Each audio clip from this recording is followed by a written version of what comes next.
प्यारे बच्चों नमस्कार। 5वीं क्लास की हिंदी की पाठ्य पुस्तक में से आज बहुत ही शानदार, बहुत ही अच्छा पाठ करने वाले हैं। आपकी पाठ्य पुस्तक का पाठ संख्या 2 जो मेहनत की कमाई के बारे में बताया गया है। यह इतना शानदार पाठ है, इसको अपने जीवन में उतारने वाला पाठ है। इसको आप अपने जीवन में उतार सकते हैं और इस पाठ से आपको बहुत सारी शिक्षा मिलने वाली है। तो चलिए हम आपके इस हिंदी की पाठ्य पुस्तक कक्षा 5 की जो है आपकी पाठ्य पुस्तक, इसमें से हमारा जो ये पाठ संख्या 2 है वो है मेहनत की कमाई, उसको करने जा रहे हैं। तो देखिए, एक अमीर बाप ने अपने आलसी बेटे को बुलाकर कहा, जा कुछ कमा कर ला। लड़का लापरवाह और निर्लज था। काम करने की उसकी आदत न थी। उसकी काम करने की क्या थी? कोई आदत नहीं थी। सीधा माँ के पास गया और रो धोकर मिन्नतें कर उसे कुछ देने को राजी कर लिया। माँ से बेटे का दुख देखा ना गया। उसने उसे 1 रुपया बक्से में से निकाल कर दे दिया। रात को बाप ने पूछा, बेटा तूने क्या कमाया? लड़के ने झट से 1 रुपया निकाला और पिता के सामने रख दिया। अनुभवी पिता सब समझ गए और उसने कहा, जा इसे कुएं में फेंका। लड़के ने झटपट जाकर रुपया कुएं में डाल दिया। अगले दिन पिता ने फिर कहा कि जा कुछ कमा कर ला, नहीं तो आज भोजन नहीं मिलेगा। लड़का अपनी बहन के पास जाकर रोने लगा। बहन ने तरस खाकर 1 रुपया अपने पास से उसे दे दिया। बाप ने रात्रि में लड़के से पूछा कि आज तू क्या कमा के लाया है? लड़के ने जेब में से 1 रुपया निकाल कर पिता के सामने, बाप के सामने रख दिया। बाप बोला, जा इसे कुएं में फेंका। लड़के ने वैसा ही किया। अनुभवी पिता समझ चुका था कि जो मैं शिक्षा देना चाहता हूँ ये नहीं ले रहा है। तो अनुभवी पिता ने पत्नी और बेटी को बाहर भेज दिया। पिता ने बेटे से प्रातः उठने पर कहा, जा कुछ कमा कर ला, नहीं तो रात को भोजन नहीं मिलेगा। बेटा दिन भर सुस्त बैठा रहा। उसकी आंखों से आंसू बहते रहे। कोई उसकी सुध लेने वाला न था, क्योंकि आज उसकी बहन और उसकी जो माँ है वो घर पे नहीं थी। विवश होकर संध्या के समय वह उठा और बाजार में मजदूरी खोजने लगा। एक सेठ ने कहा, मेरा यह संदूक उठा कर घर पहुंचा दो। सेठ ने क्या कहा कि मेरा यह संदूक उठाकर घर पहुंचा दे, मैं तुझे 4 आने दूंगा। अमीर बाप के बेटे ने संदूक उठाया और सेठ के घर पहुंचा दिया। क्या किया? अमीर बाप के बेटे ने संदूक उठाकर सेठ के घर पहुंचा दिया। वह थक कर हार कर चूर हो गया था। उसके पांव कांप रहे थे और गर्दन तथा पीठ में भयंकर दर्द हो रहा था। रात को बाप ने पूछा, बेटा आज तूने क्या कुछ कमाया? लड़के ने चवन्नी निकालकर दिखा दी। बाप बोला, जा इसे कुएं में डाला। लड़के को क्रोध आ गया। वह बोला, यह मेरी मेहनत की कमाई है। मेरी गर्दन, कमर और पैर दुखने लगे हैं, आप कहते हैं इसे कुएं में डाला? अनुभवी पिता सब कुछ समझ गया था। अगले ही दिन उसने अपना सारा व्यापार लड़के के हवाले कर दिया। ये जो इसको लिखने वाले हैं, लेखक हैं, सुदर्शन ने इसको लिखा है। बहुत शानदार कहानी है। आपने इस कहानी से समझा होगा कि मेहनत की कमाई कैसी होती है। अब देखिए, यहाँ अमीर बाप के बेटे ने पहले जो रुपया उसको फ्री में मिला था, माँ के द्वारा जो प्राप्त हुआ था या बहन के आगे रोने से उसको प्राप्त हुआ था, उसको आराम से उसने कुएं में फेंक दिया, हालांकि वो 1 रुपया था। और जब उसने सिर्फ और सिर्फ 54 यानी कि 4 आने खुद कमा के लाया, अब जब उसे डालने के लिए कुएं में डालने के लिए बोला तो उसको क्रोध आ गया। इसका मतलब मेहनत की कमाई सबको अच्छी लगती है, और मेहनत से कमाई गई राशि, धन दौलत हमेशा जो है काम आती है, जीवन में आगे बढ़ाती है। तो आज की इस पाठ से आपको अपने जीवन में इस पाठ को उतारना चाहिए, जीवन में शिक्षा लेनी चाहिए। ये बहुत ही अच्छा पाठ है, इसको आपने ध्यानपूर्वक पढ़ना है और फिर आपने भी देखना है कि हम कहाँ हैं।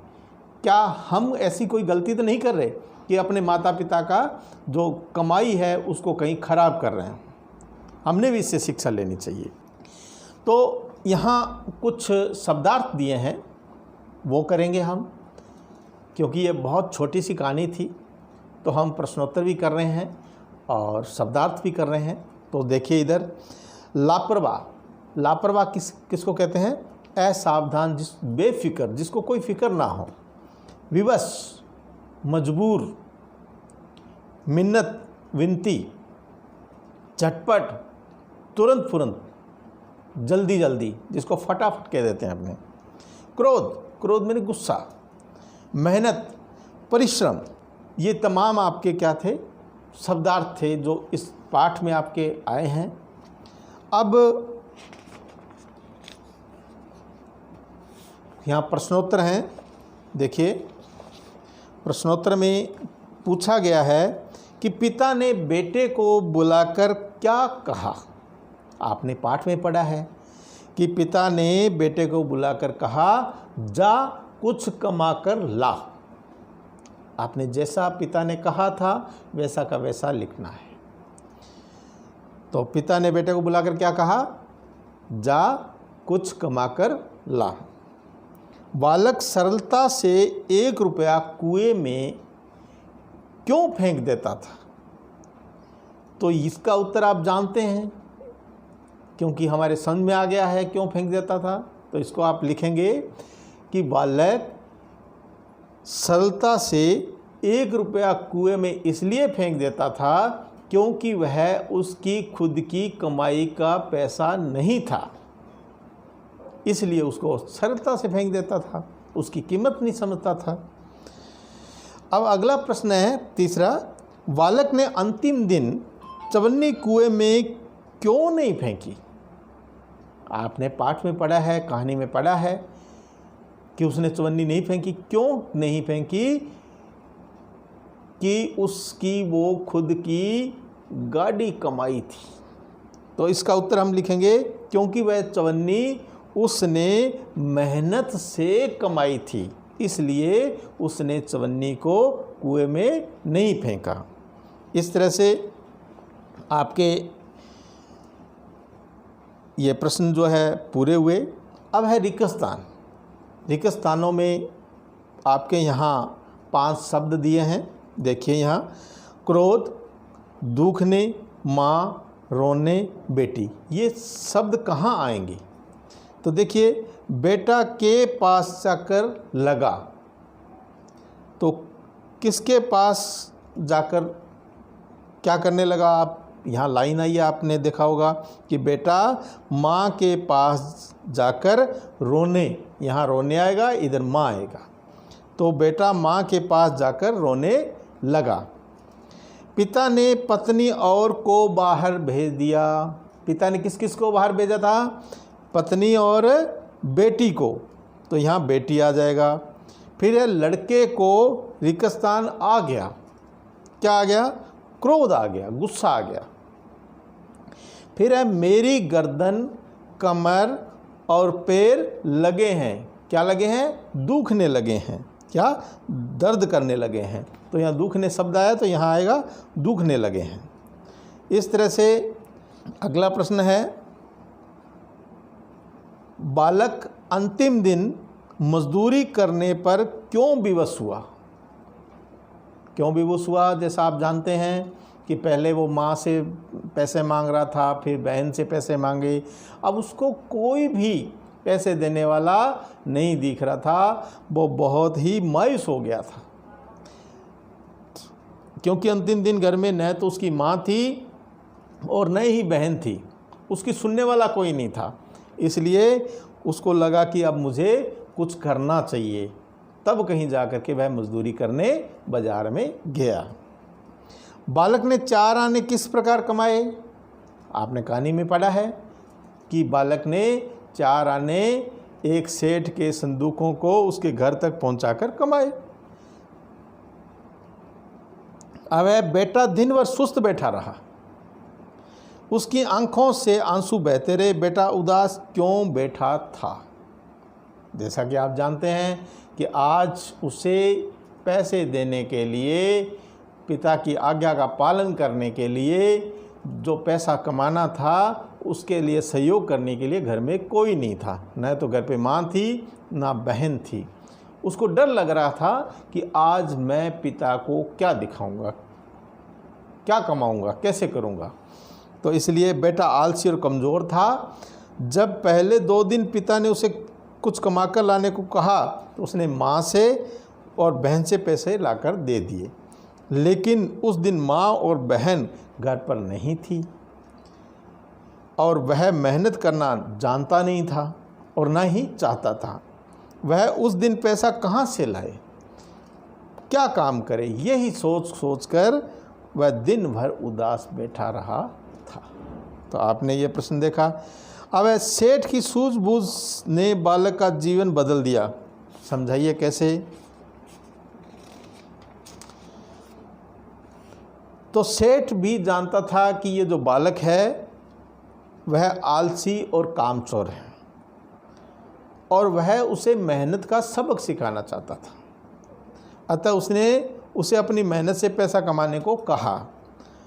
जब बालक बिना मेहनत के अपनी माँ और बहन से पैसे लेकर आया तो सेठ के कहने पर उसने आसानी से उसे कुएं में डालता रहा, लेकिन जब उसने अपनी मेहनत से एक चवन्नी कमाई तो वह उसे नहीं फेंक सका। उसे मेहनत की कमाई का पता चल चुका था। तो प्यारे बच्चों, ये कितनी शानदार, कितनी अच्छी कविता, ये जो पाठ है आपका, कहानी है, कहानी के रूप में है, लेकिन कहानियाँ हमें बहुत कुछ सिखाती है। कहानियाँ हमें और हमारा जीवन बदल सकती है। तो अगला प्रश्न जो है वो है, अनुभवी पिता ने पत्नी और बेटी को बाहर क्यों भेजा? क्यों भेजा होगा, बताओ। तो पिता जो है अपने आलसी और कामचोर बेटे को कुछ शिक्षा देना चाहता था, सुधारना चाहता था, और बेटा जो है अपनी बहन और अपनी माँ के सामने गिड़गिड़ा के रो करके उनसे पैसे मांग लेता था। तो अब सेठ के सामने एक ही ऑप्शन बचा था, एक ही रास्ता था कि उनको उसने बाहर भेज दिया, और बाहर भेजकर ही अपने बच्चे को सुधारा जा सकता था। इसलिए अनुभवी पिता ने पत्नी और बेटी को बाहर भेजा कि पुत्र को वो सही रास्ते पर ला सके, उसे कमाई की कीमत समझा सके। अब बेटे की गर्दन, कमर और पैर क्यों दुखने लगे थे? बेटे ने पैसे कमाने के लिए मेहनत की थी। एक सेठ का संदूक उठाकर उसने उसको घर तक पहुंचाया था, जिससे उसे थकान होने लगी थी। उसने कभी काम किया नहीं था, इसलिए उसके पैर दुखने लगे थे, कमर दुखने लगी थी और गर्दन दुखने लगी थी। तो आपको यह पाठ बहुत पसंद आया होगा, बहुत अच्छा लगा होगा। लेकिन इस पाठ को सिर्फ पढ़ लेना मात्र ही सब कुछ नहीं है। इस पाठ को समझना भी है और आपने अपने जीवन में बैठाना है। और हमेशा ध्यान रखें, जो मेहनत के द्वारा कमाई की होती है उसकी कीमत क्या होती है, उसकी वैल्यू क्या होती है, वो इस पाठ से हमें समझ में आती है। तो प्यारे बच्चों, आपको यह कहानी बहुत पसंद आई होगी, आपको यह पाठ अच्छे से समझ में आ गया होगा। अगर नहीं समझ में आया है तो इसे आप पुनः देखिएगा इस वीडियो को और पुनः समझिएगा। और जो PDF फाइल है उससे आपने प्रश्नोत्तर करने हैं। इसी के साथ जय हिंद।